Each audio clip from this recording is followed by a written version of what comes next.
73ನೇ ತಿದ್ದುಪಡಿಯಾದ ನಂತರ ಕರ್ನಾಟಕದ ಮೊದಲ ರಾಜ್ಯ ಹಣಕಾಸು ಆಯೋಗದ ಅಧ್ಯಕ್ಷರಾಗಿದ್ದವರು ಯಾರು? A. G. Thimmaiah, B. D. M. Nanjundappa, C. K. P. Surendranath, D. M. Govinda Rao.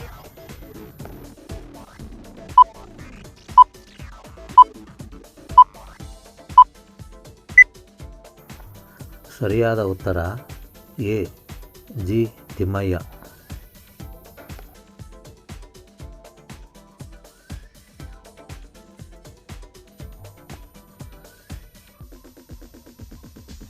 MGNREGSನ ಕೆಳಗೆ ಕೆಲಸಕ್ಕಾಗಿ ಅರ್ಜಿ ಸಲ್ಲಿಸಿದ ನಂತರ ಗ್ರಾಮ ಪಂಚಾಯಿತಿಯು ಅರ್ಜಿದಾರರಿಗೆ ಕೆಳಕಂಡ ಅವಧಿಯೊಳಗಾಗಿ ಉದ್ಯೋಗವನ್ನು ಒದಗಿಸಬೇಕು. ಎ. 30 ದಿನಗಳೊಳಗೆ, ಬಿ. 8 ದಿನಗಳೊಳಗೆ, ಸಿ. 15 ದಿನಗಳೊಳಗೆ, ಡಿ. 21 ದಿನಗಳೊಳಗೆ.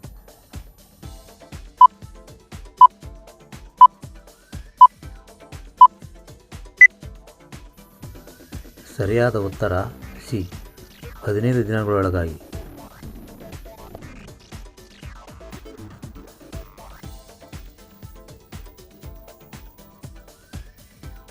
ಸಂಪೂರ್ಣ ನೈರ್ಮಲೀಕರಣ ಆಂದೋಲನದ ಅನ್ವಯ ಶಾಲಾ ನೈರ್ಮಲೀಕರಣಕ್ಕಾಗಿ ಕೇಂದ್ರ ಸರ್ಕಾರ, ರಾಜ್ಯ ಸರ್ಕಾರ, ಪೋಷಕ ಶಿಕ್ಷಕರಿಂದ ಹಣದ ಒದಗಣೆಯು ಈ ಕೆಳಕಂಡ ಅನುಪಾತದಲ್ಲಿದೆ.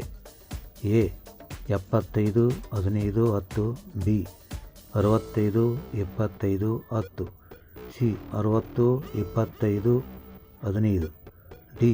60, 30, 10.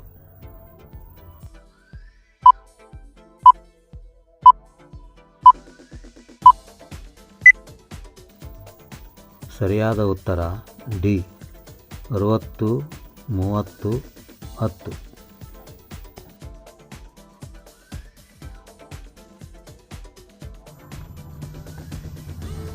ಸಂಪೂರ್ಣ ನೈರ್ಮಲೀಕರಣ ಆಂದೋಲನದ ಪ್ರಕಾರ ಕೆಳಕಂಡಷ್ಟು ಸಾಧನೆ ಮಾಡಿದ ಪಂಚಾಯತ್ ಆಡಳಿತ ವ್ಯವಸ್ಥೆಯ ಸಂಸ್ಥೆಗಳಿಗೆ ನಿರ್ಮಲ್ ಗ್ರಾಮ ಪುರಸ್ಕಾರವನ್ನು ನೀಡಲಾಗುತ್ತಿದೆ. ಎ. 70% ನೈರ್ಮಲೀಕರಣ, ಬಿ. 80% ನೈರ್ಮಲೀಕರಣ, ಸಿ. 100% ನೈರ್ಮಲೀಕರಣ, ಡಿ. 90% ನೈರ್ಮಲೀಕರಣ.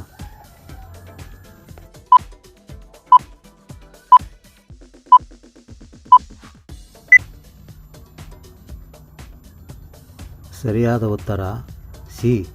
100% ನೈರ್ಮಲೀಕರಣ.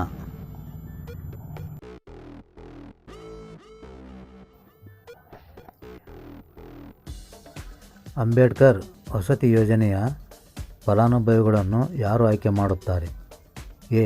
ಉತ್ಪಾದನಾ ಸಮಿತಿ, ಬಿ. ಸೌಕರ್ಯಗಳ ಸಮಿತಿ, ಸಿ. ಸಾಮಾಜಿಕ ನ್ಯಾಯ ಸಮಿತಿ, ಡಿ. ಆಶ್ರಯ ಸಮಿತಿ.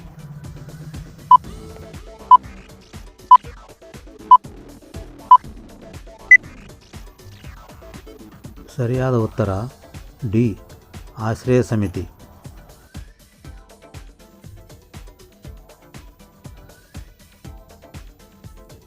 ಇಂದಿರಾ ಆವಾಸ್ ಯೋಜನೆಗೆ ವೆಚ್ಚ ಹಂಚಿಕೆ ಆಧಾರದ ಮೇಲೆ ಕೇಂದ್ರ ಸರ್ಕಾರ ಮತ್ತು ರಾಜ್ಯ ಸರ್ಕಾರಗಳು ಕೆಳಕಂಡ ಅನುಪಾತದ ಪ್ರಕಾರ ಹಣ ಒದಗಿಸುತ್ತವೆ. ಎ. 90:10, ಬಿ. 80:20, ಸಿ. 75:25, ಡಿ. 70:30.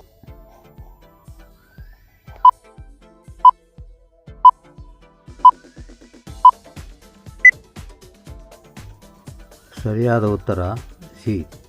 75:25.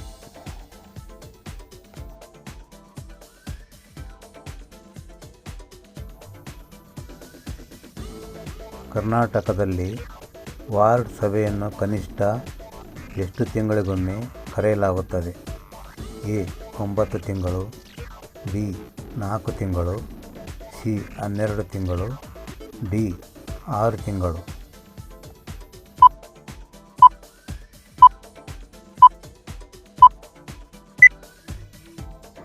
ಸರಿಯಾದ ಉತ್ತರ ಡಿ. 6 ತಿಂಗಳು.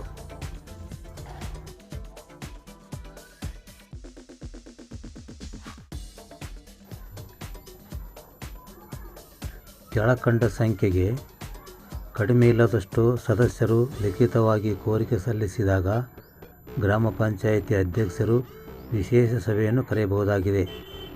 ಎ. ಒಟ್ಟು ಸದಸ್ಯ ಸಂಖ್ಯೆಯ 1/4 ಬಿ.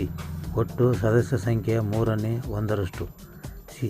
ಒಟ್ಟು ಸದಸ್ಯ ಸಂಖ್ಯೆಯ 2/3 ಡಿ. ಒಟ್ಟು ಸದಸ್ಯ ಸಂಖ್ಯೆಯ ಅರ್ಧದಷ್ಟು.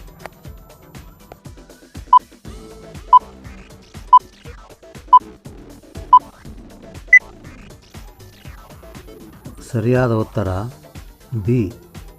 ಒಟ್ಟು ಸದಸ್ಯ ಸಂಖ್ಯೆಯ 1/3.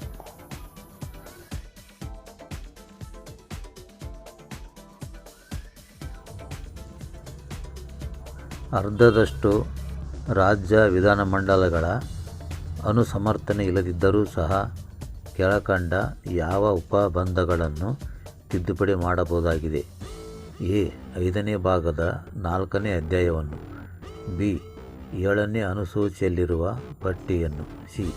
9ನೇ ಅನುಸೂಚಿಯಲ್ಲಿರುವ ಪಟ್ಟಿಯನ್ನು. ಡಿ. ಲೋಕಸಭೆಯಲ್ಲಿ ರಾಜ್ಯಗಳ ಪ್ರಾತಿನಿಧ್ಯವನ್ನು.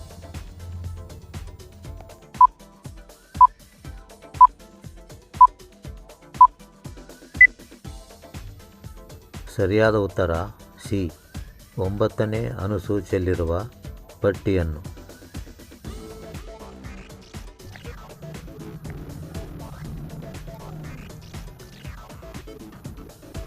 ಮೂವತ್ತನೇ ಅನುಚ್ಛೇದವು ಈ ಕೆಳಕಂಡವರಿಗೆ ಆಯ್ಕೆಯ ಶಿಕ್ಷಣ ಸಂಸ್ಥೆಗಳನ್ನು ಸ್ಥಾಪಿಸುವ ಮತ್ತು ನಡೆಸಿಕೊಂಡು ಹೋಗುವ ಹಕ್ಕನ್ನು ಖಾತರಿಪಡಿಸುತ್ತದೆ.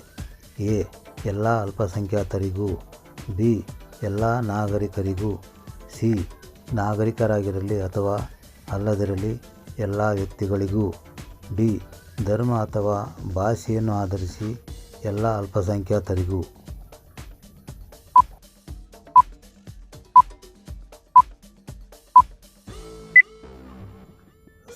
ಸರಿಯಾದ ಉತ್ತರ ಡಿ. ಧರ್ಮ ಅಥವಾ ಭಾಷೆಯನ್ನು ಆಧರಿಸಿ ಎಲ್ಲ ಅಲ್ಪಸಂಖ್ಯಾತರಿಗೂ.